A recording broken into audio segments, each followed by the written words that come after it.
Livraison du jour, j'ai reçu un PC gamer à 949 € de la part de Memory PC. On va le découvrir et tester dans cette vidéo.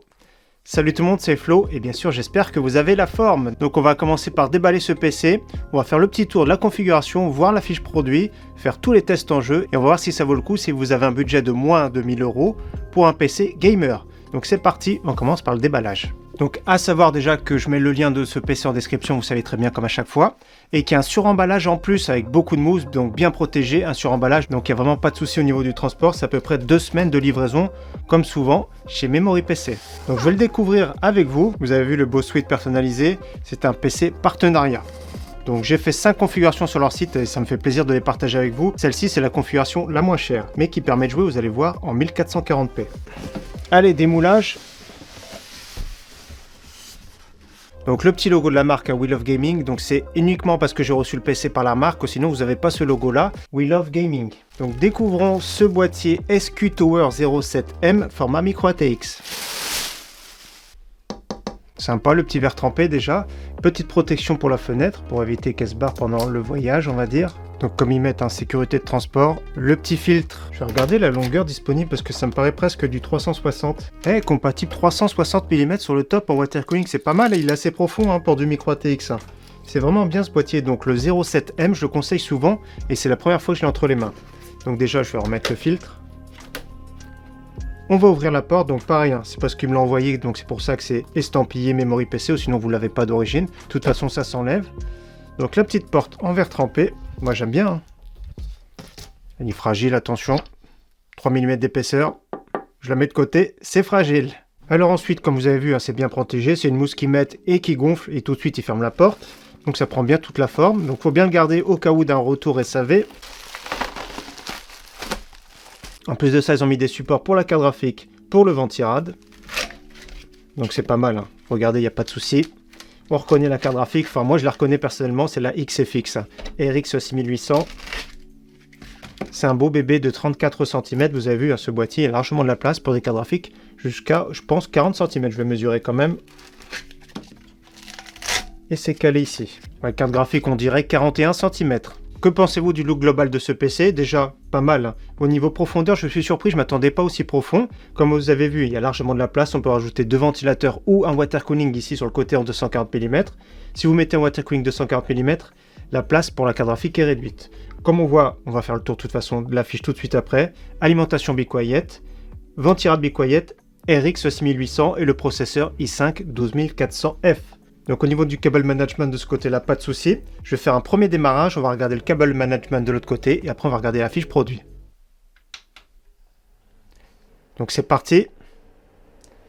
Est-ce qu'il y a des cycles ici? Je vais vérifier tout de suite. Ouais, directement gérer les cycles. Et en plus de ça, il est silencieux, je vais me taire. C'est vraiment une bonne surprise. Donc les cycles directement. Le petit bouton reset est alloué au cycle. Dommage que le ventilateur Be Quiet ne soit pas synchronisé, on va regarder comment ça se passe de l'autre côté. Mais pas mal de choix au niveau des cycles, c'est pas mal, c'est très simple et surtout c'est silencieux. Il existe également ce ventirad sans RGB au cas où, un tout petit peu moins cher, on va économiser un petit peu, on va regarder après. Donc déjà au niveau du look, pas mal. Maintenant on va regarder le cable management. Alors est-ce qu'ils ont bien travaillé? On va regarder de suite. Donc regardons ce que ça donne. Moi déjà j'aime pas ici. Ça c'est pas terrible, je pense qu'il aurait fallu même les mettre sur le côté pour pas que ça se voit de ce côté là justement. Donc il aurait fallu le faire glisser ici et faire une goulotte. Donc ça c'est pas très joli malheureusement.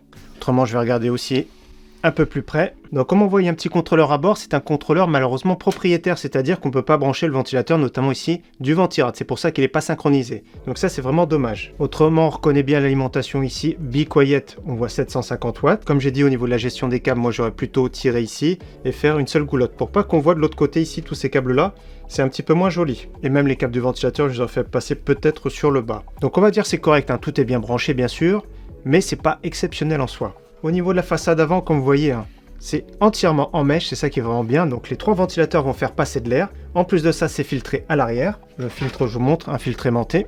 Donc ça, c'est vraiment top. En plus de ça, donc c'est plus facile à nettoyer, on va dire. Et comme vous avez vu, un 4e ventilateur à l'arrière en extraction, compatible water cooling sur le top en 360, 240 mm et 240 mm sur le côté. Là, la carte graphique est un petit peu longue, comme vous voyez, elle dépasse. On peut quand même rajouter 2 ventilateurs de 12 cm, notamment pour faire rentrer de l'air. C'est quand même pas mal. Donc rapidement, maintenant, on va jeter un œil à la fiche produit. Donc comme j'ai dit, le lien en description de ce PC. Alors nous sommes sur le site Memory PC, FNK Hardware PC Gamer. Comme j'ai dit, je suis en partenariat avec eux pendant 2 ans. Donc ce PC, la photo est bien respectée. Au niveau du look, personnellement, j'aime beaucoup. J'aime bien ce boîtier, c'est une bonne découverte. Format micro ATX. C'est vrai que les cartes mères micro ATX en général sont moins chères. Donc au niveau du look, pas mal. J'ai fait aucune modification. Donc déjà, je l'ai configuré moi-même et j'ai fait aucune modification. Donc on va voir les options qui sont possibles. Donc sur smartphone, on appuie sur configurer le système dédié. Juste ici. Donc le boîtier, c'est à vous de voir. Il y a pas mal de choix. Moi, j'aime bien celui-ci. Le processeur. D'origine, c'est le Core i5 12400F, donc sans partie graphique. Les options qui peut être intéressant si vous faites beaucoup d'applicatifs, c'est le Core i7 12700KF. Pourquoi pas, mais celui d'origine est vraiment très bien. Rien n'empêche plus tard par vous-même de faire une upgrade. Ensuite, on passe au refroidissement du CPU. Alors j'ai d'origine le Be Quiet Pure Rock 2 FX. Un tout petit peu plus cher, 10 centimes de plus, je crois que c'était moins cher, le Pure Rock 2 Black. Plus joli, rien n'empêche de désactiver le rétroéclairage si ça vous dérange ici, du ventilateur d'origine. Au niveau des options, c'est raisonnable, on regarde juste les options Water Cooling. Pour 21,90€ de plus, Cooler Master, Master Liquid 240L. Pareil, il ne sera pas synchronisé malheureusement. Donc il y a pas mal d'options, Water Cooling 240-360 mm. Les prix sont raisonnables. Au niveau de la carte mère, donc d'origine c'est une Gigabyte B760M DS3H, qu'on voit très bien ici. Pour 12,90€ de plus, si vous avez besoin de Wi-Fi, prenez la version AX Wi-Fi. Donc c'est vraiment super intéressant si vous avez besoin de Wi-Fi plutôt que d'acheter une carte PCI Express en plus ou une clé USB Wi-Fi. Prenez directement la version Wi-Fi. 12,90€ de plus. Après, bien sûr, c'est limité au format. Donc les cartes mères sont uniquement visibles en version micro ATX. Au niveau de la RAM d'origine, 16 Go en DDR4 3200 Kingston. Je vais vous les montrer. Donc celle-ci, Kingston Fury Beast. Donc simple, efficace. Si vous voulez de la RAM RGB, c'est possible pour 90 centimes de plus. Malheureusement, elle est blanche. Après, si vous prenez un boîtier blanc, tant mieux. Je regarde rapidement les 32 Go. 32 Go pour 17,90 €. Hein, ça peut être pas mal pour les G-Skill. Ça peut être vraiment une option très intéressante. Hein, 17,90€ de plus pour 32 Go. Ça passe bien. J'avais pas vu l'option, donc elle est vraiment très récente. Au niveau de la carte graphique, on va regarder. D'origine, c'est la RX 6800. Donc RX 6800, 0€. Je regarde juste les options rapidement. Pourquoi pas 7900 GRE pour 171,90 €. De plus, ça fera un PC à peu près à 1150€ livré. Si vous voulez jouer en 4K, pourquoi pas 7900 XT, 355€. Et du côté de chez Nvidia, c'est un peu plus cher généralement. Une RTX 4070 Super, c'est 209€ de plus. Donc ça fait un PC à 1150€ environ. Donc ça passe aussi également. Au niveau du stockage, on va regarder de suite un M.2 d'origine de 1TB Kingston, 2TB pour 60€ de plus. Après, il y a d'autres options si vous préférez la marque Western Digital par exemple. Au niveau de l'alimentation, Be Quiet System Power 10 en 750 watts 80 plus bronze. Les options sont intéressantes en soi si vous voulez garder notamment très longtemps ce PC. Notamment les Be Quiet, regardez, pour 37,90€ de plus. La Dark Power 13 en titanium. Et pour 44,90€ de plus, en 850 watts 80 plus titanium, donc ça peut être valable si vous gardez l'alimentation pour plusieurs années on va dire. Juste pour finir, système d'exploitation d'origine, il n'y a pas de Windows qui est installé, donc si vous voulez Windows 10 Pro ou Windows 11 Pro, c'est 34,90€ ou 39,90€. Je vous conseille de prendre le moins cher ou d'installer par vous-même. Ce PC globalement il sera moins de 1000€, c'est-à-dire même d'origine ici 949€, si on rajoute 32 Go de RAM, on augmente un petit peu le budget, mais c'est vraiment très raisonnable. Si on prend une carte mère avec Wi-Fi, de toute façon, je pense qu'on a moins de 1000€ livrés. Ça peut être super intéressant. Ça fait un PC très polyvalent. Et de toute façon, vous allez voir qu'on va faire les tests en 1440p. Donc pour continuer, maintenant, je vais vous montrer la carte graphique. On la connaît très bien, mais on va la démonter quand même.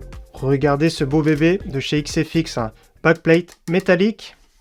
3 ventilateurs. De toute façon, je le connais très bien, ce modèle-là. Il est vraiment très bien refroidi. Donc il y a 2 BIOS, je pense qu'ils ont laissé par défaut le BIOS OC, mais c'est vraiment un overclocking vraiment soft. Donc ça passe bien au niveau du look, de toute façon cette configuration est vraiment relativement sobre. Si vous voulez pas de rétroéclairage, bien sûr on peut les désactiver. Donc moi j'aime bien cette carte graphique à elle seule, par exemple sur le site Amazon c'est 400€ livré. Donc je regarde rapidement les branchements en bas, il y a vraiment zéro souci. Le ventillage je vais pas le démonter, mais c'est bien le Core i5 12400F en bas. On va regarder d'ailleurs la boîte. J'ai la boîte, je vous ai pas montré. Boîte de la carte mère, c'est une carte mère qui coûte environ 100€. Donc il y a les cordons ici. Les fixations ici, ça va être pour AMD.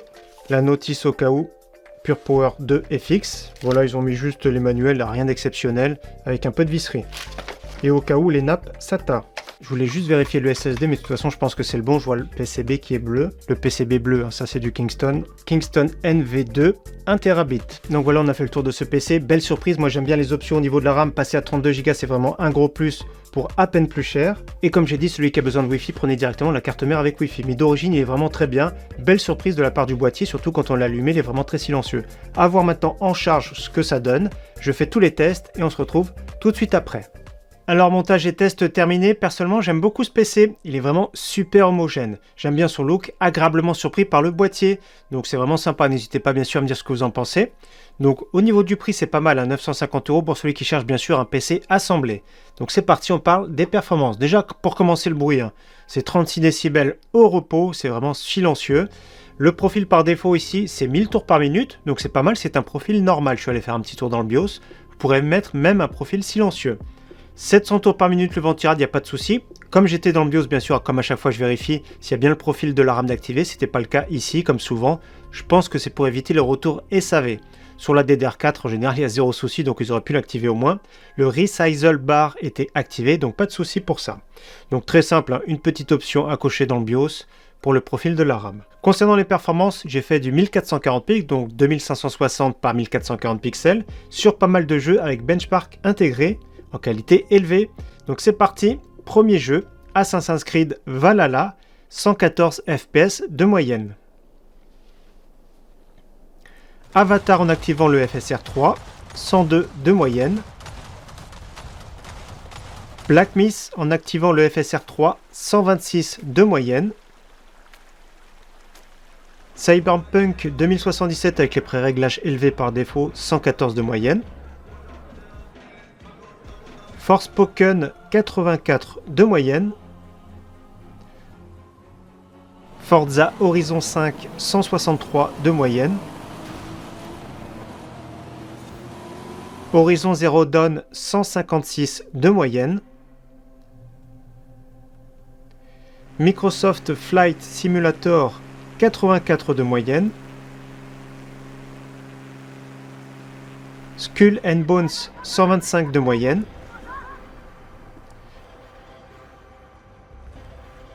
The Talos Principle 2, 115 de moyenne. Watch Dogs Legion, 114 de moyenne. Ensuite, j'ai joué à deux jeux compétitifs, notamment Apex en 1440p qualité élevée, 210 de moyenne. Le 1% low à 150, c'est vraiment super fluide, donc zéro souci. Fortnite en DirectX 12, donc j'ai tout mis en faible, sauf la distance en épique, le TSR en élevé. Ça faisait 190 de moyenne, donc très bien, en plus de 100 440p. Le 1% low à 135, donc c'est vraiment très stable. La moyenne de tous ces jeux, 131 FPS de moyenne, c'est vraiment excellent. Pour finir, vous savez très bien le grand classique, le 3D Mark, 13 781 points, ce qui est vraiment très bien. Les températures du processeur, 58 degrés. Température de la carte graphique, 64 degrés. Donc le boîtier bien refroidi, zéro souci de surchauffe, sachant que la pièce de test à peu près 23-24 degrés environ. Au niveau de la consommation de ce PC, maximum à la prise 340 watts, donc pas de souci. Et au niveau du bruit, j'en ai parlé au repos, 36 décibels. En charge, il va accélérer un petit peu, normal. La carte graphique, etc. vont chauffer un peu plus. Maximum 40 décibels, je vous fais écouter de suite.